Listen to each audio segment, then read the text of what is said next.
ฐานเจ้าเมืองไซภูทองพร้อมด้วยคณะการนำของเมืองห้องการและบรรดาภาคส่วนที่เกี่ยวข้องของห้องการโยธาธิการและขนส่งเมืองไซภูทองได้ลงติดตามเบิงครัวอยู่ใน2จุดของการก่อสร้างในวันที่ 6 พฤษภาคม 2025 ฐานนางดาววอนไซสุเรียนเจ้าเมืองไซภูทองพร้อมด้วยคณะการนำของเมืองหัวหน้าห้องว่าการปกครองเมืองห้องการแผนการและการลงทุนเมืองห้องการโยธาธิการและขนส่งเมืองไซภูทองได้ลงติดตามเบิงครัวอยู่2จุดคือครัวห้วยโมงและครัวห้วยปลาแดกบ้านสีสว่าง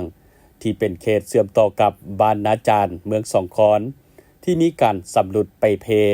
ภายหลังลงเบิงตัวจริงฐานเจ้าเมืองไซภูทองก็ได้ตกลงเขตดีให้ห้องการโยธาธิการและขนส่งไปคิดใดออกแบบรายละเอียดโครงสร้างใหม่สร้างเป็นขัวเปเล่ขัวขามห้วยโมงจุดบ้านนาบอโดยสมทบกับห้องการแผนการและการลงทุนของเมืองซอกหาแหล่งทุนเพื่อมาก่อสร้างขัวให้กับประชาชนพร้อมกันนั้นอันใดที่ประชาชนเห็นใด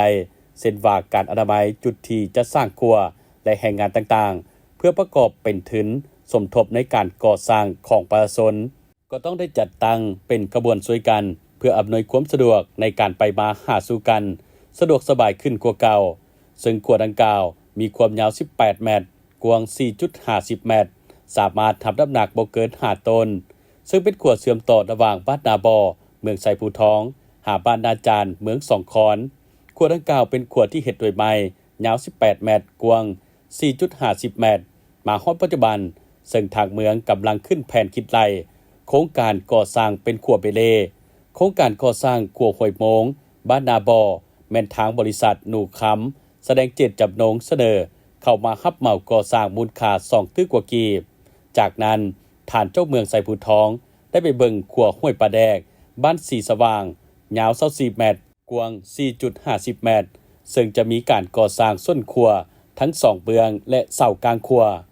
ต่อมาฐานนางดาววอนไซสุเรียนพร้อมด้วยคณะก็ได้ไปเบิ่งขัวข้ามห้วยปลาแดกบ้านสีสว่างตามการรายงานของเลขาบาลให้ฮู้ว่าผ่านมาประชาชนอยู่ในเขตนี้ได้นำไซขัวไม้มาเป็นเวลาหลายปีแล้วในการสัญจรไปมาหาสู่กันแต่ก็มีความยุ่งยากในการสัญจรฤดูฝนย้อนความจำเป็นต่อกับเหตุการณ์ดังกล่าวอำนาจการปกครองบ้านพ่อแม่ประชาชนได้ควบแพงควบใจกันเพื่อสมทบทุนมาก่อสร้างขัวแห่งนี้พร้อมกันนั้นคณะพรรคทุกคันได้ปรึกษาหารือคนขัวหาแหล่งทุนออกแบบและวางแผนก่อสร้างเพื่อให้ขัวแห่งนี้ได้สำเร็จและให้พ่อแม่ประชาชนได้สมใจแต่ด้วยความเอาใจใส่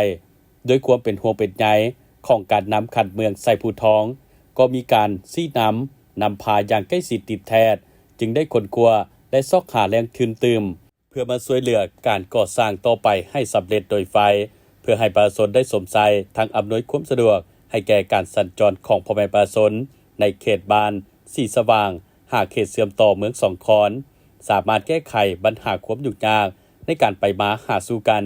เป็นการสร้างสิ่งอำนวยความสะดวกในการดำรงชีวิตการทำการผลิตการสัญจรสินค้าและการเข้าถึงการศึกษาสาธารณสุขและอื่นๆ